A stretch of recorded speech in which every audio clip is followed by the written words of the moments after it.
20 तारीख को last time मेरे पति दीपक जोशी जी से मेरी बात हुई थी, एक कॉन्फ्रेंस श्वेता पटेल जी के मोबाइल के माध्यम से।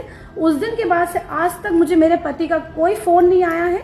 एक आदरणीय विधायक जी ने आज प्रेस वार्ता में ये कहा है कि नम्रता जोशी एक ब्लैकमेलर है और वो लोगों को ब्लैकमेल करती थी और वो बहुत ज़्यादा प्रताड़ित करा है उनको। तो हो सकता है कि किसी वजह से उसने मेरे पति को भी ब्लैकमेल और प्रताड़ित किया हो, और मुझे अपने पति की चिंता हो रही है और बहुत टेंशन हो रही है कि उनकी जान हम सुरक्षित रहे। प्लीज़ कृपा करके निवेदन करती हूँ कि वो जहाँ पे भी हो सुरक्षित हो।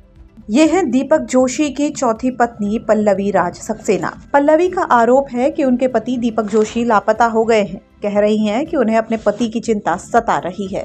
पल्लवी राज सक्सेना ने दीपक जोशी के लापता होने का आरोप नम्रता जोशी पर लगाया है। वहीं अपनी शादी पर सवाल उठाने वालों पर पल्लवी खुलकर नाराजगी जाहिर करती नजर आई है।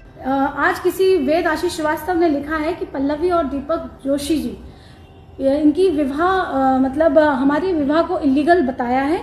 और मैं जब आके मिली इस विवाह स्थल पर, तो विजय आर्य जी ने बोला मुझसे, जो यहाँ के संस्थापक हैं, उन्होंने बोला कि ये एक लीगल संस्था है और यहाँ की शादी भी वैलिड होती है।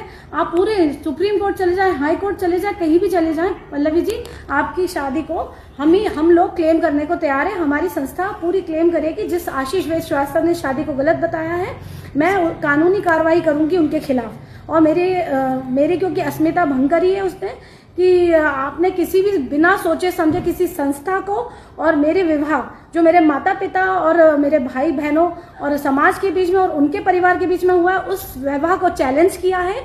दरअसल दीपक जोशी अपनी चौथी शादी को लेकर लगातार सुर्खियों में बने हुए थे। 4 दिसंबर 2025 को दीपक जोशी ने कांग्रेस नेता पल्लवी राज सक्सेना से आर्य समाज मंदिर में शादी की थी। दोनों की शादी की तस्वीरें सोशल मीडिया पर तेजी से वायरल हुई। तस्वीरों में दीपक जोशी पल्लवी सक्सेना की मांग में सिंदूर भरते नजर आए थे, जिसके बाद राजनीतिक गलियारों में चर्चाएं तेज हो गईं। चौथी शादी सामने आने के बाद 2 महिलाएं शिखा और नम्रता भी सामने आईं और खुद को दीपक जोशी की पत्नी बताया। इसी बीच दीपक जोशी का एक वीडियो भी सामने आया है, जिसमें उन्होंने नम्रता जोशी को अपनी पत्नी बताया। वहीं मामला तूल पकड़ने के बाद सियासी गलियारों में चर्चाएं तेज हो गईं और बीजेपी ने भी दीपक जोशी से दूरी बना ली। बीजेपी ने दीपक जोशी को बीजेपी सदस्य मानने से इनकार कर दिया है। फिलहाल दीपक जोशी की चौथी शादी के बाद सबसे बड़ा सवाल यही बना हुआ है कि आखिर दीपक जोशी की असली पत्नी कौन है। देवास से शकील खान की रिपोर्ट, MP तक।